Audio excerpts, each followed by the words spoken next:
Welcome back to another episode of the Casey Campbell Podcast. Of course, I'm Casey Campbell. Thank you so much for joining us. And our guest today is General Manager of Front Row Motorsports, Jerry Freese. Of course, if you haven't heard, Front Row Motorsports just won the Daytona 500 with Michael McDowell. Jerry, what is it like? You're at the shop. First off, how are you? Well, I'm doing all right. I think our driver is on no sleep right now. I wasn't in Daytona, unfortunately. First Daytona 500 I've missed since 1996 and being in person. And so it's kind of hard watching it there at my house and felt really odd when he won the race and real surreal.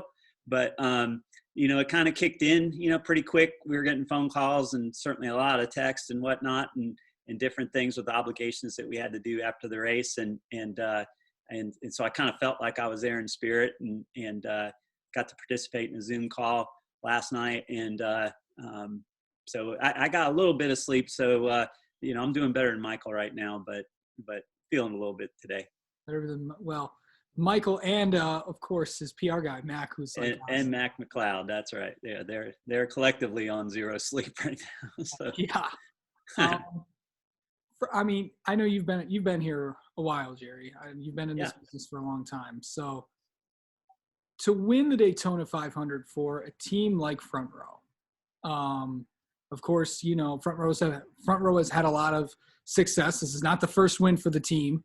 Of course, you guys won at Talladega back in 2013, and then you won at Pocono back in 2016. But this is you won the biggest race of the year, Daytona 500. With Michael McDowell, who picked up his first ever Cup win of his career after who's been in the sport for 14 years. So going back to when you got Michael coming off, he only ran one full-time season, and he's ran a lot of part-time seasons since 2008. When you brought him here to Front Row, what was that? Why did you think that Michael could really help you guys out at the time?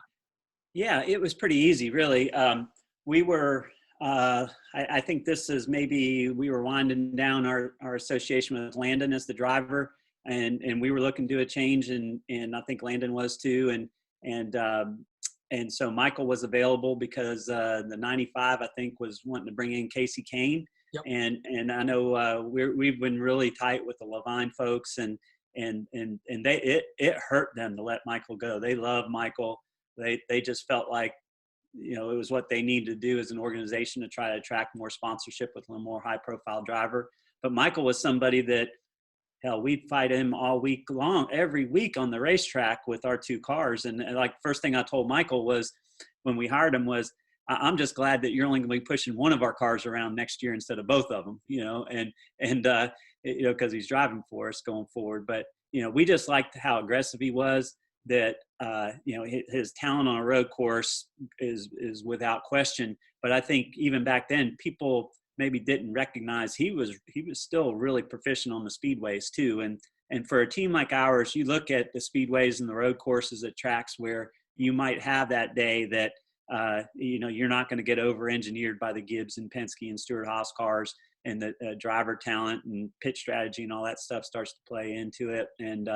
And Michael would be an X factor in those races. So in the 3 years since, it's played out exactly like that Michael's had a lot of strong finishes, a top 5 at Daytona 2 years ago, a top 10 at the Daytona road course last year, other really good races on the speedways and road courses. But, I'll add into that last year, which was our best season on the track with the 34 car, Michael had top 10s at Indy and Bristol and Pocono and tracks that we've historically really struggled at. So, I think we've gotten our product better, and we're able to max out some more of Michael's talent. And he's just a really good fit at Front Row Motorsports. He was when we decided to hire him going into, I think it was 2018 was the first season. And he continues to be today.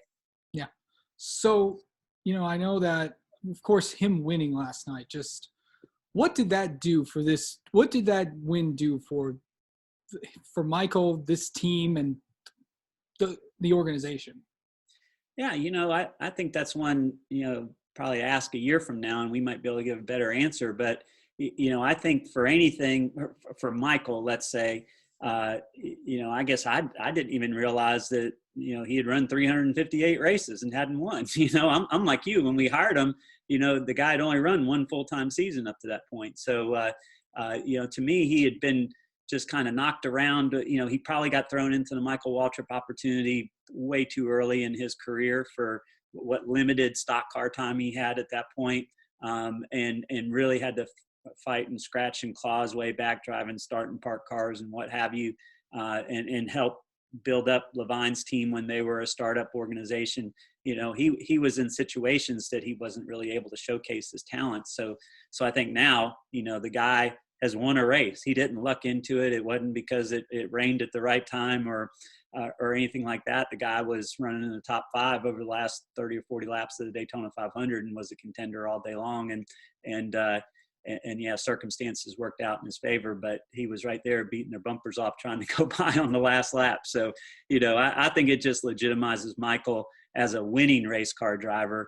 We know he's a top 10 consistent threat on tracks, maybe top 5 and capable wins on road courses and speedways every time he puts his helmet on. So, I think it's great for him and maybe how he's looked at in the series.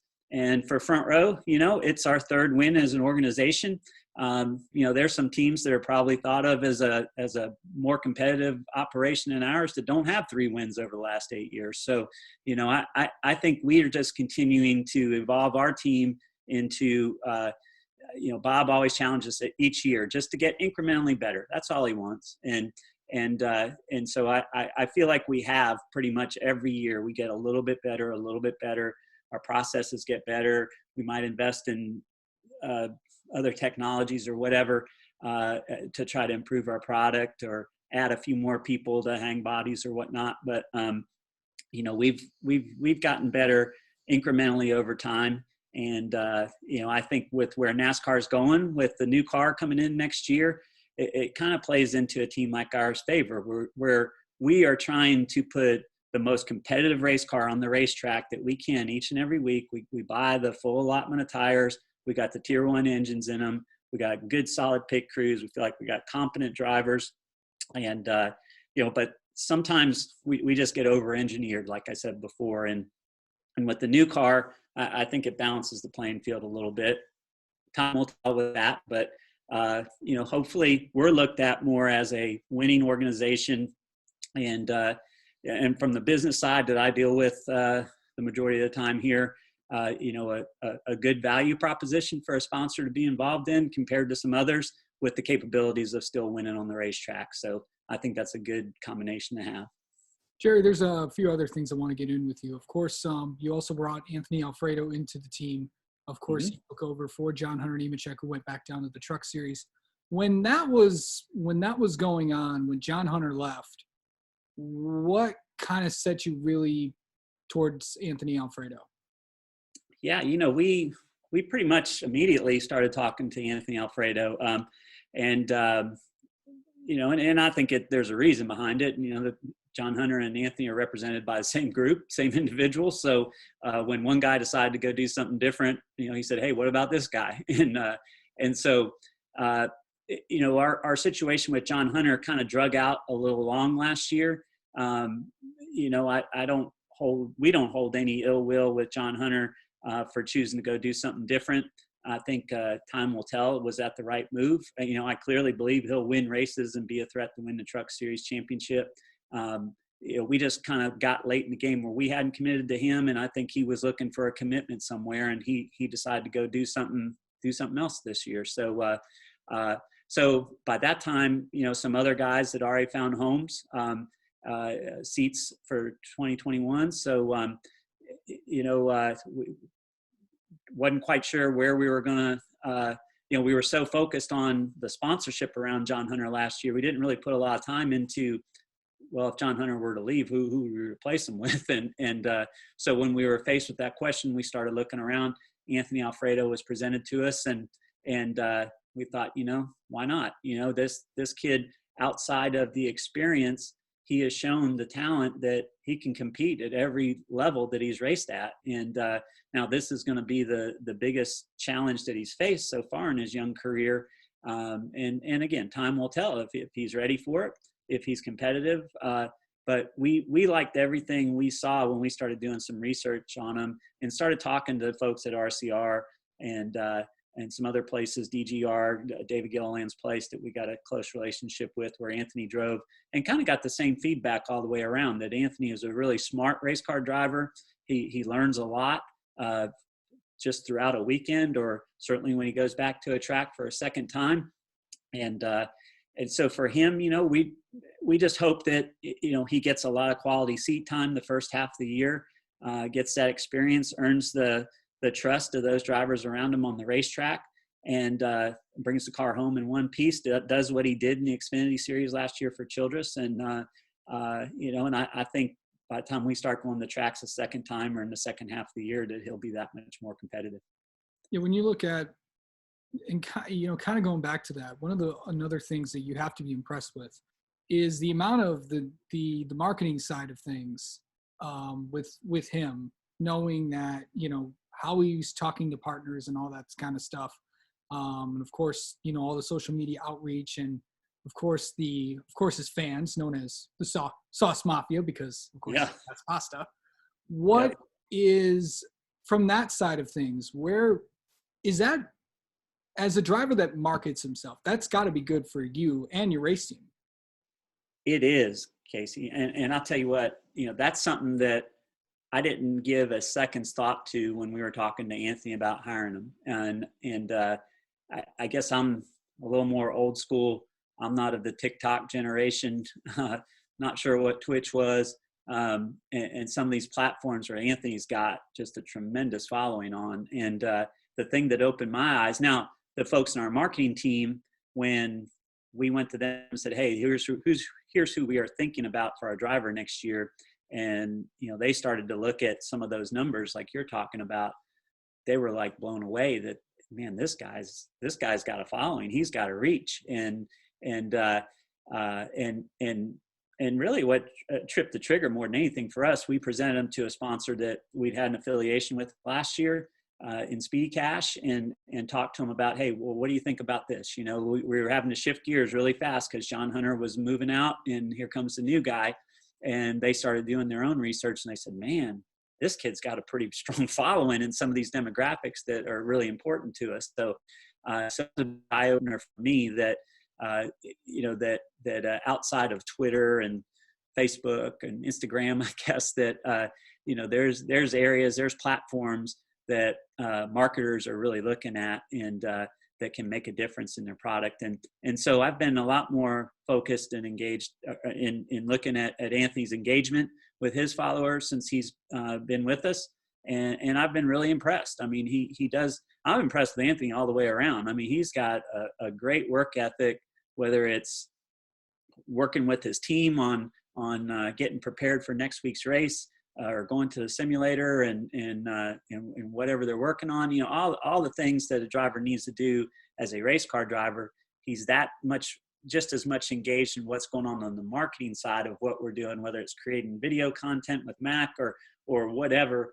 And then what he's doing at home with what he's doing on TikTok, Twitch, and iRacing and everything else that he's involved in. So Anthony he is very well-rounded, I think, in what he can bring to the table for a partner with the reach that he has. And you know, and I think we got to give him the platform of the race car to be competitive with. And I think if we do that with his engagement, the sky's the limit with that kid. When you look at you mentioned something about partners, kind of going back, a partner that you've worked with for a long time was Love's Travel Stops, of course. Getting that win last night with Michael was big, not just for him, but for a partner that you've been associated with several drivers that have been in the 34 car, or when David Gilliland was in the 38, that have been with this team for a while. What was that like to get that them, and I'm pretty sure they're about as excited as you are about this win. Yeah. Well, I should have thought this out better. I didn't realize it till I was texting back and forth with the person on the Loves marketing team last night that I should have put some money on in Vegas on Michael with the Loves car on Valentine's Day. That's just a natural fit, So, so yeah, they are thrilled about yesterday for sure. And, if I'm probably most happy for Michael getting this win, probably my 1A of happiness is for Love's Travel Stops. The other 2 races that we've won with the 34 car. We've won with different partners on the car than Love's.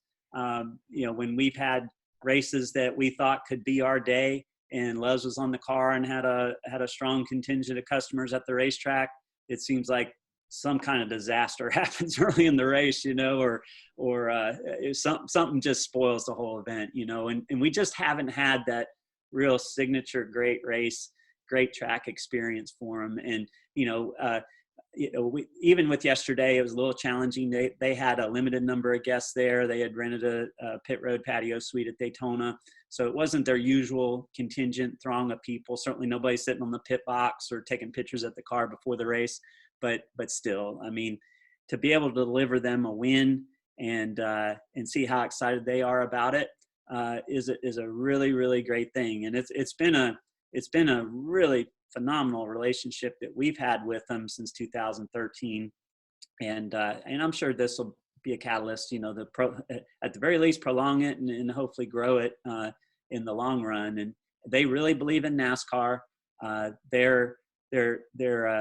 It's a good partnership between our company. It started as a partnership. Bob has a trucking company called MDS, and so basically he was moving his fuel spend from the previous fuel vendor to Love's. And at the same time, he said, "Hey, why don't you sponsor my race car for a race and come find out what it's all about?" And they did it, had a great experience, and it just keeps growing in years and years after that. And we know we've had every team in the garage poke after them, try to get them to move their sponsorship to their team.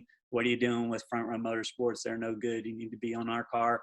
But like I mentioned before, they have a really good value proposition with us. They know it. And we are delivering on the racetrack for them too. And to deliver a Daytona 500 for them is just, just completely validates, I think, everything that they've been involved with us over time. Yeah. I mean, also on the truck side of things, Todd Gilliland is back for you guys. And this is the second year that you guys have run a truck program. Going into year 2 with Todd, what's that going to be like really with that 38 team? I'm expecting big things out of it. If we were talking about anybody winning at Daytona, I would have guessed it'd be Todd if you would have asked me before we went to Daytona. I just think Todd's at that point in his career that he's ready, and Todd, this will be his 3rd full season racing in the trucks. He is really hungry. We know he's got talent. We've seen him win. When David was driving for us, Todd was just getting started driving quarter midgets. And, we saw Todd just tearing it up and everything. He drove up the late models and then on to the K&N cars out on the West Coast and driving the East races and winning those too.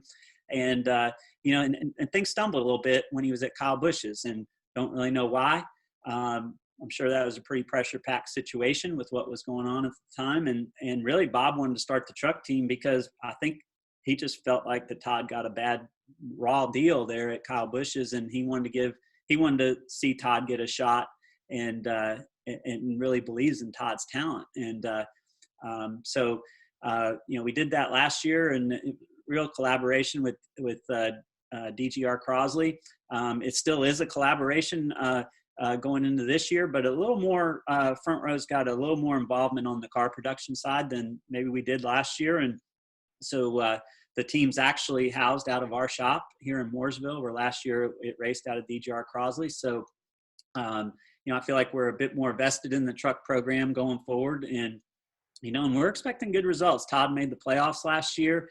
Didn't really do a whole lot once he got in the playoffs. I think we think winning a truck race is definitely achievable without a doubt. maybe even winning multiple truck races. And certainly if you do that, you're going to be in the playoffs. And we'd like to see a good run in the playoffs too. You know, the teams, the leadership on the team is still intact from last year. We've added some pieces to it that, people we've got familiar with that have been working in the Cup Series that we think bring a lot of talent to the team.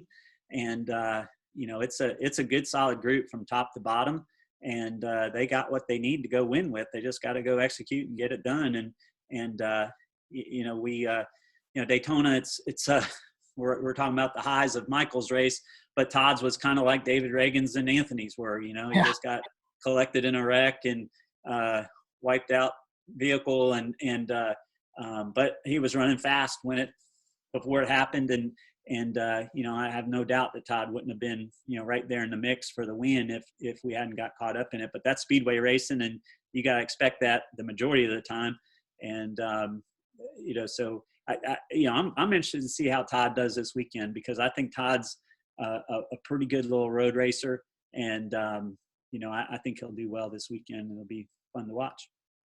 Of course, we're all going to the Daytona road course. We're still going to be in Daytona, but this time we're going to be racing on the road course, just like we saw in the Clash and also in the 24 Hours of Daytona earlier in January. Both the trucks are going to be down there. The Cup cars are also going to be down there. And it also happens to be that Michael McDowell is pretty good on when it comes to the road courses because of his background. Yep. Boy, if that team's going to be strong. Do you think that Michael could be out there? And of course, he always said he expects to win every time he goes out on the racetrack. This could be a big race for this 34 team, because road racing is not for everybody. As we saw in the Clash, lots of guys are going everywhere and stuff. But what is the expectations heading in for this weekend at Daytona? For this weekend at the Daytona road course, after what happened last week at the 500? Yeah. Well, and set what happened yesterday aside, we're in a challenging spot with this race, because I can't ever remember before that we've had a situation where, so we had one rules package we ran last summer when we ran Daytona road course. Right. We've gone to the other rules package for this year. Yeah. And so then we had the Clash that was, invitation only. And so you got 20, how many cars were in the Clash? 25 cars maybe that were in that race that got to run the new rules package.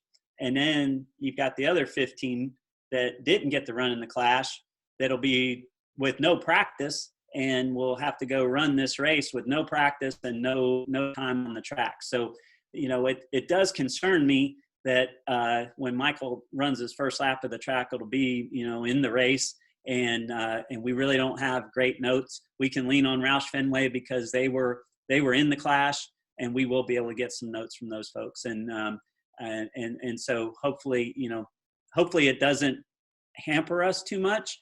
But I don't know why NASCAR, we couldn't have run the old rules package for the Clash, since it was a non-points race, and it doesn't give anybody an advantage going into this week's race, and everybody's kind of on a level playing field. But they didn't do it that way.